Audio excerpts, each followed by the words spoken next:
Welcome to this new episode of our YachtTalk Specials from Monaco. Today we're going on board Moskito to find out what it's really like to own a super yacht. Our guests will be Stuart Campbell, Editor-in-Chief of Boat International, and Ben Geary of Döhle Yachts.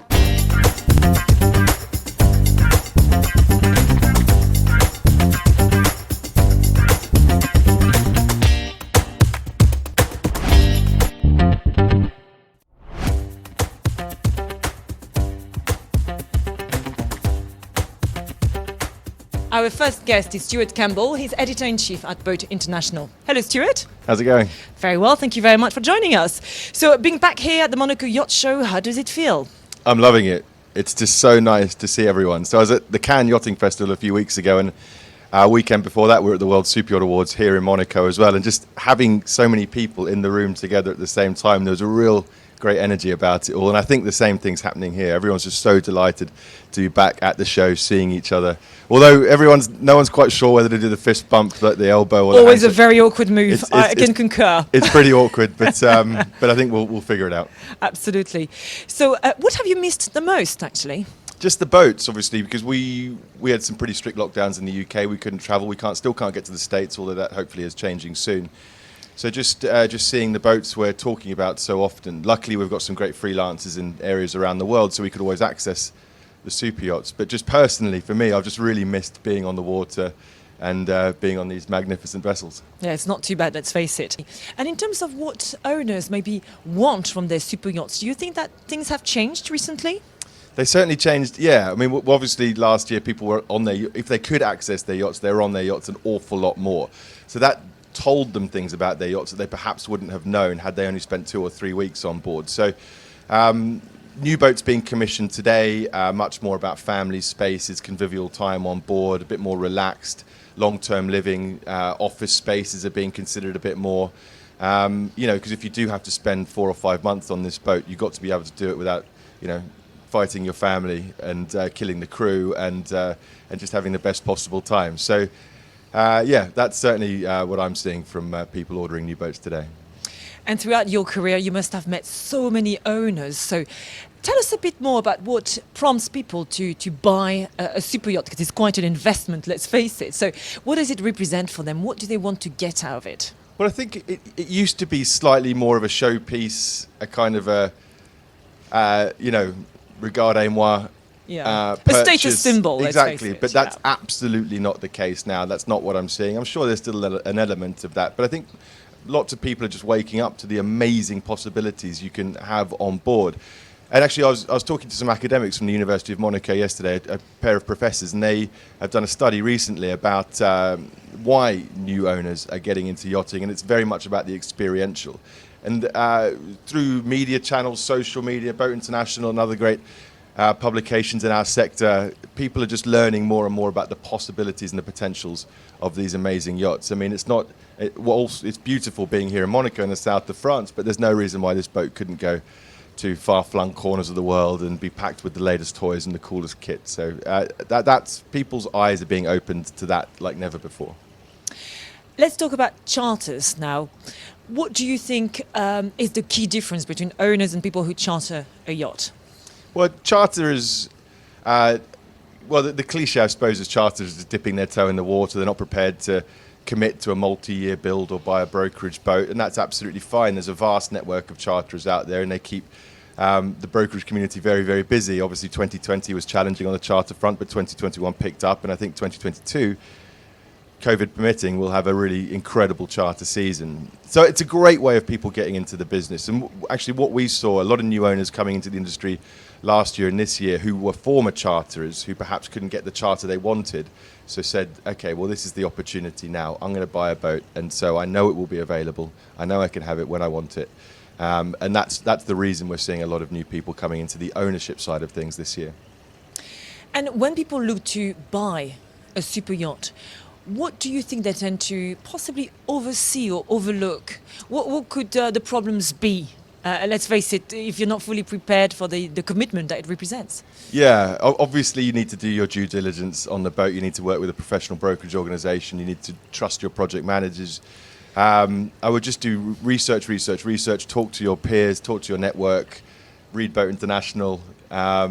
and just take the best advice possible, because the danger, of course, is people rush into a purchase, have a bad experience, then leave the yachting industry, and then we've lost that person forever. It's incumbent on all of us in the industry to make sure that person has the best possible experience, and that goes for all through the chain, from learning about yachting to buying a boat to managing a boat to dealing with crew, etc. So I just hope everyone coming into the industry is taking the best advice possible, so we keep them in the industry for as long as possible.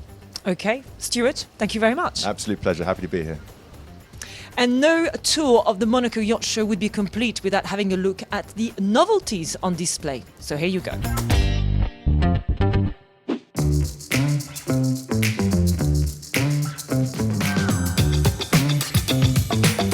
I'm delighted to meet the famous Sabrina of Monte Carlo today. Hi Sabrina, how are you doing? Thank you. Hi, I'm well. Thank you. Fantastic. So tell us about how you became such an iconic brand. I think that when you work hard, you do what you can. I love what I'm doing. All of my staff also. So with the time, slowly we arrive to what we are now. Some of your wonderful tableware and other things will be very soon featuring in some of the Heesen yachts, Cosmos for instance. So how did you select the pieces? We work with the interior designer, so we saw what they have and what they have done on the rendering and the drawings by the colors and what the client wants. And we did a selection with the client himself. We did, first of all, a first selection, and then the client choose, and then we help him to finalize everything. How do you source all the beautiful things you've got on display? I have the brand I work with since a long time. Then we design also a lot of things. Then I have my daughter Carlo, who is here, who also design herself some items. Slowly we are designing more and more, like this kind of tableware that you can see here, So it's good because we know what we don't have, so we design them, we create them, and everything else we try to find the best of every brand. And if you had to define your brand in a couple of words, what would you choose? How would you describe it? Elegant. Yeah. It's what we try to have elegant stuff everywhere. Okay. Sabrina, thank you very much. Thank you.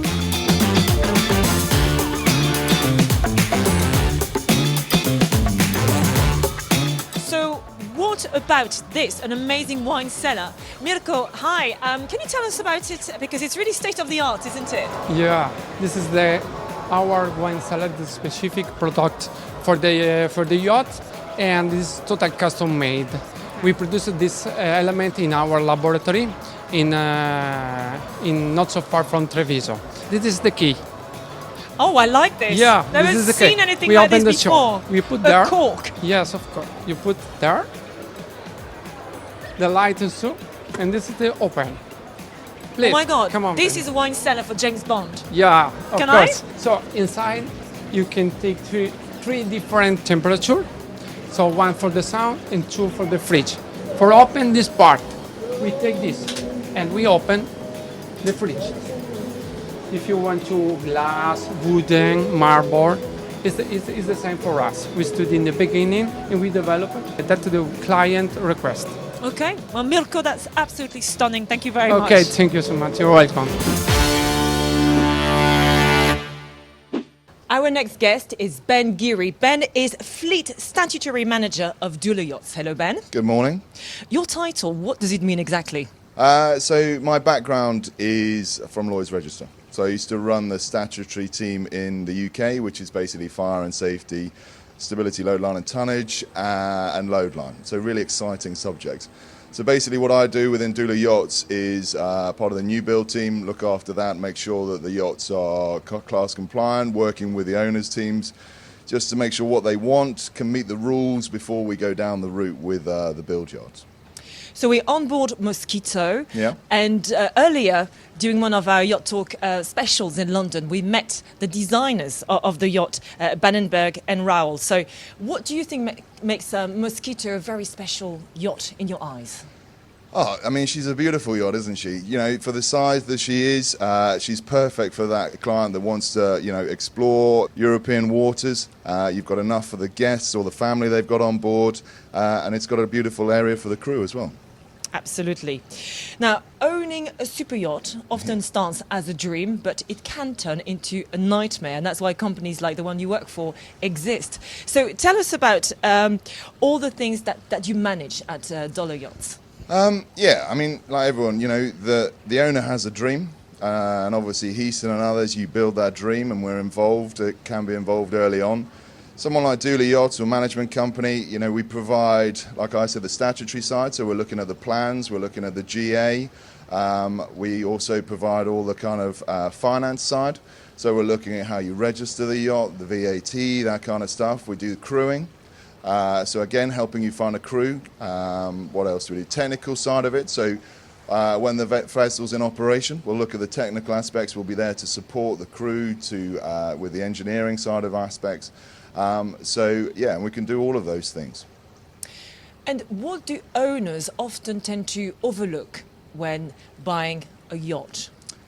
I think it's probably managing their expectations. You know, it's understanding what they want to do with the yacht, and that's what is key very early on. You know, I mean, Heesen will do it, others will do it. They'll try and dig down to what they want to do with it. You know, they're coming from the land-based side. Let's say they have a hotel. You know, you go to a nice hotel, you're guaranteed to have food, breakfast, lunch, dinner, and then maybe a midnight snack.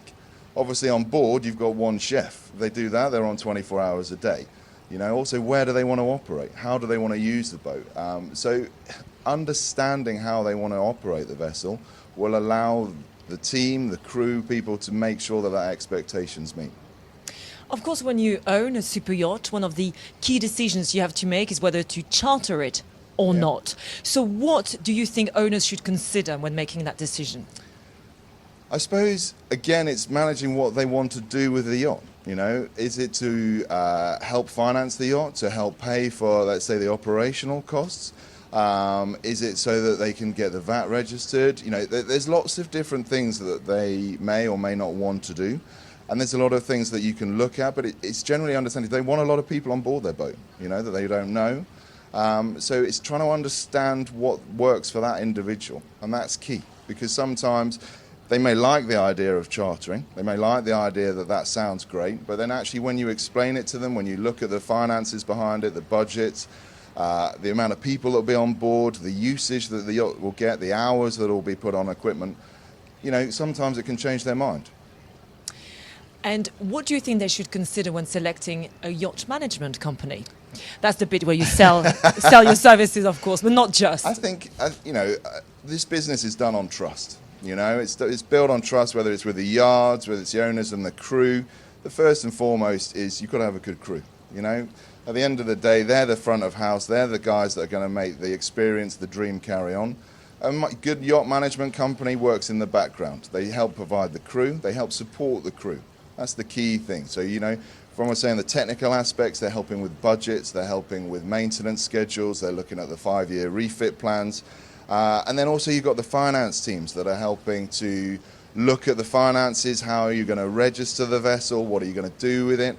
And it's supporting not only the owner and the owner's office, but it's also supporting the crew, you know, to make sure that, like this lovely vessel, carries on at the level that it needs to be to meet that client's expectations. Fantastic. Ben, thank you very much. My pleasure. So that's it from us on board Moskito, but do stay with us. The next episode of our YachtTalk Specials from Monaco will be about sailing yachts. So keep watching and remember, keep yachting.